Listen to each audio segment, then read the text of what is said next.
పట్టణ ప్రజలందరికీ నమస్కారం. ఈరోజు ఆర్మూర్ పట్టణంలో ప్రభుత్వ పాఠశాలల్లో చదువుకొని అత్యున్నత మార్కులు సాధించిన వాళ్ళకి ఒక మున్సిపాలిటీ తరపున సన్మాన కార్యక్రమం అనేది ఏర్పాటు చేయడం జరిగింది. పిల్లలందరికీ అంటే విద్యార్థులు ఉత్తమ ప్రతిభ కనబర్చిన విద్యార్థులకు ఒక మంచి ప్రోత్సాహకరంగా ఉంటుందనే ఉద్దేశంతో ఈ కార్యక్రమాన్ని నిర్వహించుకోవడం జరిగింది. ఈ కార్యక్రమంలో గౌరవ ఎంఈఓ గారు, అలాగే ఆహాయ పాఠశాలల హెచ్ఎంలు గారు అందరూ కూడా పార్టిసిపేషన్ చేశారు. అలాగే ముఖ్యంగా విద్యార్థుల తల్లిదండ్రులు ఎవరు ఉన్నారో వాళ్ళు కూడా రావడం జరిగింది. అలాగే మా మున్సిపల్ సిబ్బంది అందరూ కూడా పార్టిసిపేషన్ చేశారు. ప్రతి ఒక్క విద్యార్థి 10వ తరగతి అనేది అత్యున్నత దశ. ఈ దశలో వాళ్ళు ఎంత బాగా చదివి మార్కులు సాధించుకొని ప్రతిభ కనబరుస్తారో వాళ్ళు భవిష్యత్తులో అలా ముందుకు వెళ్ళడానికి అవకాశం ఉంటుంది. వాళ్ళు ఎంచుకున్న రంగంలో స్థిరపడడానికి ఇది ఒక సువర్ణ అవకాశం. వాళ్ళు ఈరోజు చాలా మంచి మార్కులు తీసుకొచ్చారు. వాళ్ళ మొహంలో, వాళ్ళ తల్లిదండ్రుల మొహంలో ఆనందాన్ని కూడా మేము చూసాము. ఇలాంటి కార్యక్రమాల వల్ల పిల్లల్లో ప్రోత్సాహకంగా ఉంటుందని చెప్పేసి మేము భావించి ఈ కార్యక్రమాన్ని ఏర్పాటు చేశాము.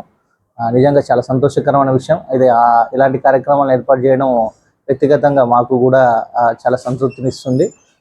విద్యార్థులందరూ కూడా ఇలాగే వాళ్ళు కష్టపడి ఉన్నత శిఖరాలను అధిరోహించాలని చెప్పేసి మేము మున్సిపాలిటీ తరఫున కూడా ఆకాంక్షిస్తూ వాళ్ళ తల్లిదండ్రులకు ఆ విధంగా ప్రోత్సాహాన్ని కల్పించిన తల్లిదండ్రులకు, ఆ పిల్లల్ని ఆ దిశగా ప్రోత్సహించి అత్యున్నత మార్కులు సాధించిన వాళ్ళ ఉపాధ్యాయులు, అలాగే పాఠశాల హెచ్ఎంలు, అలాగే ఈ మంచి మార్క్స్ రావడానికి కృషి చేసిన జిల్లా డిఓ గారికి, అలాగే అన్నిటికంటే ముఖ్యంగా జిల్లా కలెక్టర్ గారు, అదనపు స్థానిక సంస్థల అదనపు కలెక్టర్ గారికి అందరికీ కూడా నిజానికి వాళ్ళందరూ కూడా అభినందనీయులు. ఈ ఉత్తీర్ణత వెనుక ప్రతి ఒక్కరి కృషి ఉంది.